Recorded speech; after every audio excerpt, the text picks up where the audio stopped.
అదేదో సినిమా ఉంటుంది, Prakash Raj villain, Prabhas hero, Sonu Sood కూడా విలను. వాళ్ళిద్దరూ ఒకళ్ళనొకళ్ళు కొట్టేసుకుంటుంటారు, ఒకళ్ళనొకళ్ళు చంపేసుకుంటూ ఉంటుంటారు, ఒకళ్ళ మనుషులను ఒకళ్ళని. వాళ్ళిద్దరూ ఒకళ్ళకొకళ్ళ శత్రువులని అందరూ అనుకుంటారు. తీరా చూస్తే చివరిలో ప్రభాస్ కనిపెడతాడు, సోను సూద్ను ప్రకాష్ రాజ్ ఒకటే, బయట వాళ్ళకి శత్రువులకు కనిపిస్తూ ఒకళ్ళకి ప్రాబ్లం రాకుండా ఇంకొకళ్ళు కాపాడుకుంటారు. అమెరికా చైనా కూడా అంతే, ఒకళ్ళనొకళ్ళు శత్రువులకు కనిపించుకుంటూ ఒకళ్ళనొకళ్ళు కాపాడుకుంటారు. కరోనా సృష్టికర్త ఎవరు? చైనా. మరి చైనా మీద ఎందుకు ఆంక్షలు లేవు? ఇరాన్ మీద ఆంక్షలు పెట్టిన అమెరికా, రష్యా మీద ఆంక్షలు పెట్టిన అమెరికా చైనా మీద ఏం ఆంక్షలు పెట్టిందని? చైనాలో దాని ప్రొడక్షన్ సాగుతున్నాయి, చైనాలో తన వ్యాపారాలు సాగుతున్నాయి.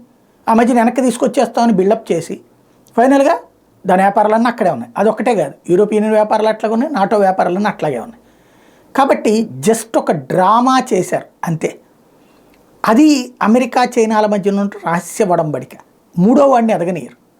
రష్యాని అట్లాగే, వాస్తవంగా రష్యాకి మిత్రదేశం చైనా. వీళ్ళిద్దరు కొట్లాటం పెట్టుకుని చీఫ్ రేటుకి ఆయిల్ కొనుక్కుంటూ రష్యాకి మిత్రపక్షంగా డ్రామాలు ఆడుతోంది తప్పించి నిజంగా రష్యా పట్ల ప్రేమ ఉందా? అమెరికాని ఎదిరించగలుగుతుందా? నథింగ్.